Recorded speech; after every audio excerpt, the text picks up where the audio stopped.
Temperature दोस्तों गिरने लगा है और दिखने लगे हैं वो जिनसे न सिर्फ पूरा भारत बल्कि एशिया थर्राता है। दोस्तों बात कर रहे हैं हम रसल स्वाइपर की, और कई बार रसल स्वाइपर जो हैं इतने बड़े हो जाते हैं कि आप देख कर दंग रह जाएंगे। और यहाँ देखिए, ऐसा लग रहा है किसी डायमंड बैक रैटल स्नेक को हमने पकड़ा है। हालांकि प्रजाति तो वाइपर की ही है, लेकिन ये रसल स्वाइपर है। इसे तुरंत ही हम बाहर निकालते हैं, क्योंकि जैसा फर्स्ट व्यू में पता चल रहा है, ये लग रहा है कि ये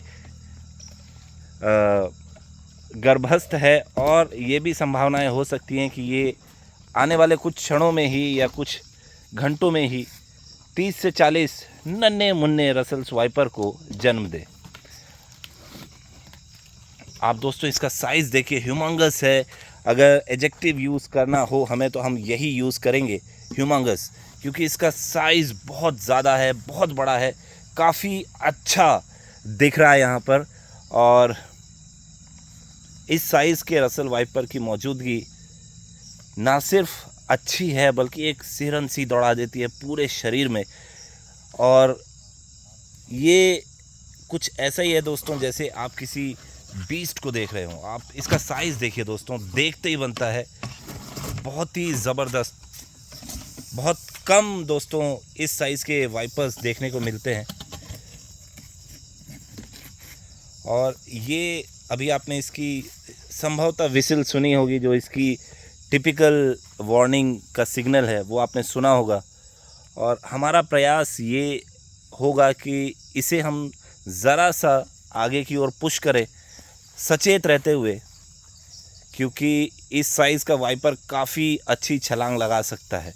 और ये कॉर्नर्ड महसूस कर रही है इस वक्त ख़ुद को, और आप सुन सकते हैं कि ये वार्निंग देकर हमें डराना चाहती है। एक सवाल दोस्तों अक्सर लोग पूछते हैं कि क्या सिर्फ रसल स्वाइपर या कोबरा ही हिसिंग का साउंड निकाल सकते हैं? तो ऐसा नहीं है। मैक्सिमम स्नेक्स जो हैं वो हिस करके डराने का प्रयास करते हैं, लेकिन ज़्यादातर स्नेक्स का ये नहीं होता है प्रयास कि वो डराने का प्रयास करें हिस के द्वारा, क्योंकि इसमें ना सिर्फ एनर्जी लॉस होती है बल्कि मॉइस्चर भी काफ़ी ये लूज़ करते हैं, जो शरीर का पानी है उसे भी काफ़ी ज़्यादा लूज़ करते हैं। ये दोस्तों एक विद्यालय के पीछे जो कॉलोनी है वहाँ देखा गया था, और दंतेवाड़ा के स्पोर्ट्स पर्सन हैं संतोष ठाकुर जी, उन्होंने हमें सूचना दी और फ़ोन पर ही बता दिया था कि एक बड़े साइज़ का रसल स्वाइपर है। चूँकि वो भी पर्यावरण में और जीव जंतुओं में दिलचस्पी रखते हैं, तो उन्हें भी स्नेक्स में काफ़ी ज़्यादा इंटरेस्ट है, और आइडेंटिफिकेशन उनके तरफ से जब भी आती है हम उसे गलत नहीं मानते हैं।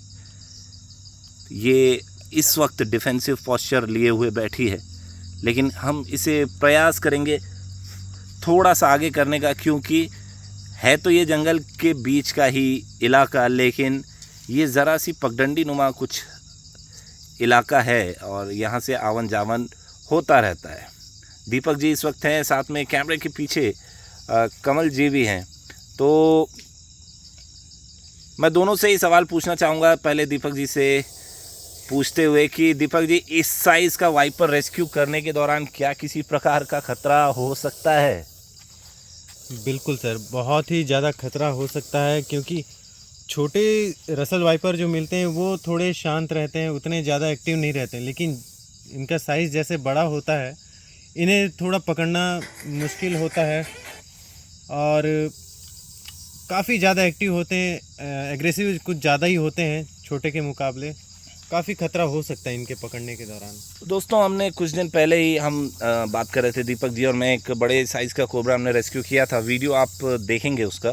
वहाँ हमारी बात हो रही थी कि जैसे जैसे कोबरा बड़ा होता है उसे पकड़ना आसान हो जाता है कंपैरेटिवली छोटे जो कोबरा होते हैं उनके मुकाबले, लेकिन रसल के साथ ये थोड़ा सा उल्टा है।